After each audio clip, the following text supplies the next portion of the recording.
बिस्मिल्लाहिर्रहमानिर्रहीम। In the name of Allah, the Beneficent, the Merciful. अस्सलामु अलैकुम वरहमतुल्लाहि वबरकातुह। मुअज़्ज़ज़ सामईन किराम, अल्लाह के नबी सल्लल्लाहु अलैहि वसल्लम की सुन्नतों में, आपकी ज़िंदगी के तरीक़ों में हमारी दुनिया और आखिरत की कामयाबी है। हमारी नजात आपके तरीक़े ही में है। इसलिए कि दुनिया में भी अगर फ़ायदा हासिल करना है तो वो आपकी सुन्नतों से हो सकता है, और आखिरत में अल्लाह की रज़ा हासिल करना है तो वो भी अल्लाह के नबी के तरीक़ों में मौजूद है। मिसाल के तौर पर रसूल पाक सल्लल्लाहु अलैहि वसल्लम ने फरमाया कि तुम्हारे जिस्म का भी तुम पर हक़ है। ये जो जिस्म अल्लाह ने बनाया, इंसान को सेहत दी, ये अल्लाह की नेमत भी है और अल्लाह तबारक व तआला का एहसान भी है और अल्लाह की तरफ से अमानत भी है। ये जिस्म अल्लाह की अमानत है, ये जान अल्लाह की अमानत है। इसको गलत तरीक़ों से इस्तेमाल करना, इस जिस्म को ख़राब करने का हमें हक़ नहीं है। अपनी सेहत की हिफाजत हमारी ज़िम्मेदारी है। इसीलिए अल्लाह के नबी अलैहिस्सलातु वस्सलाम फरमाते थे, बल्कि आप अपने सर मुबारक में तेल लगाते थे, अपने बालों को तेल लगाते थे और फरमाते थे कि इससे फ़ायदा है अपने सर का, अपने बालों की हिफाजत का, इंसान के जिस्म को ताज़ा रखने का, इंसान के जिस्म को फ्रेश रखने का, ताज़ा दम रखने का फ़ायदा है तेल लगाने से। रसूल पाक सल्लल्लाहु अलैहि वसल्लम तेल लगाते थे, हदीस में मौजूद है, और खूब तेल लगाते थे आप, और उस तेल के असरात अपनी टोपी तक और अमामे तक न पहुँचे, इसलिए आप दरमियान में कपड़ा भी रखते थे, उसके ऊपर आप अमामा बांधते थे, टोपी पहनते थे। जो भी तेल के असरात हों वो उसी कपड़े में जज्ब हो जाते थे। ये रिवाज, ये आदत हमारे मुसलमानों में कम होती जा रही है। ये तो नबी की सुन्नत भी है और दुनिया का फ़ायदा भी है।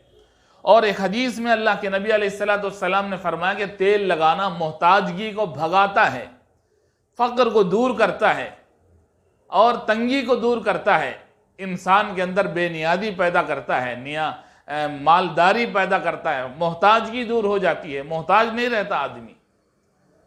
इसीलिए हदीस में आता है कि रसूल पाक सल्लल्लाहु अलैहि वसल्लम गुस्ल फरमाने के बाद भी तेल लगाते थे और उसकी इब्तिदा अपने भौं से करते थे। तेल 2-3 कतरे ले लिए, अपनी उंगलियों के ज़रिए पहले अपने भौं में तेल लगाते थे, फिर सर में लगाते थे, दाढ़ी में लगाते थे। रोज़ाना दाढ़ी में तेल लगाना रसूलुल्लाह सल्लल्लाहु अलैहि वसल्लम की सुन्नत है। इसीलिए आपने फरमाया है एक हदीस में कि तेल लगाना मोहताजगी को भगाता है। इस तरीक़े पर अगर हम रोज़ाना तेल लगाने का अहतमाम करें अपने सर में, अपनी दाढ़ी में, और नबी पाक सल्लल्लाहु अलैहि वसल्लम की सुन्नत पर अमल करने की नीयत से अगर लगाएं तो दोनों फ़ायदे इसमें हैं। दुनिया का भी फ़ायदा है और आखिरत का भी फ़ायदा है। नबी पाक सल्लल्लाहु अलैहि वसल्लम की एक एक सुन्नत पर अमल करने का कितना बड़ा फ़ायदा है ये हमें आखिरत में मालूम होगा। और दुनिया में अल्लाह के नबी अलैहिस्सलातु वस्सलाम ने फरमाया कि तुम्हारे बालों की हिफाजत, सर की हिफाजत और दिमाग की हिफाजत होगी, और उससे ज़्यादा इंसान मोहताजगी से बच जाता है, मोहताजगी उससे निकल जाती है। गैरों में, काफिरों में, मुशरिकों में आप देखें, स्कूल के बच्चे हों या बड़े आदमी हों, हम ट्रेनों में, बसों में सफ़र करते हैं तो ट्रेनों में देखते हैं, बसों में देखते हैं कि बैठने की जगह बराबर सर के पीछे पूरी जगह उस हिस्से में तेल लगा हुआ होता है। लोग रोज़ाना बैठते हैं तो उनके सर में इतना तेल होता है कि वो तेल उस सीट में लगता है। यानी इसका मतलब ये है कि वो लोग एहतिमाम करते हैं। जैसे अल्लामा इकबाल ने रहमतुल्लाह अलैह ने फरमाया था कि मुस्लिम आई हुआ काफिर तो मिले हुर व कसूर। वो लोग इन चीज़ों का एहतिमाम करते हैं जो हमें करना चाहिए। हमारे नौजवान बच्चे, हमारे मासूम बच्चे, स्कूलों में पढ़ने वाले बच्चे, कॉलेजों में पढ़ने वाले बच्चे, दीनी मदारिस के बच्चे, क्या रोज़ाना अपने तालीम गाह को जाने से पहले, अपने क्लासों को जाने से पहले सर पर तेल लगाएं, दाढ़ी में तेल लगाएं और फिर वो तालीम हासिल करें तो उनका जहन खुलेगा, दिमाग फ्रेश होगा और आदमी ताज़ा दम होगा और मोहताजगी भी जाएगी। तो ये तरीक़ा जो गैरों में फैलता जा रहा है, हमारे और आपके मेरे नबी का तरीक़ा है, हम क्यों ना इसको अपनाएं।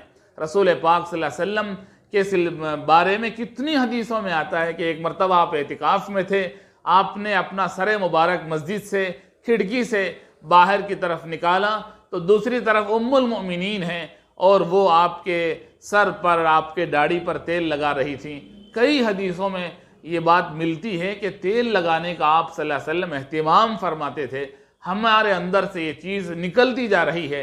गुजारिश ये है कि इस चीज़ को हम अपनाएं, नबी पाक सल्लल्लाहु अलैहि वसल्लम की सुन्नत होने की वजह से, और दुनिया के फ़ायदे तो हैं ही। अल्लाह ताला हमें अमल की तौफीक अता फरमाए।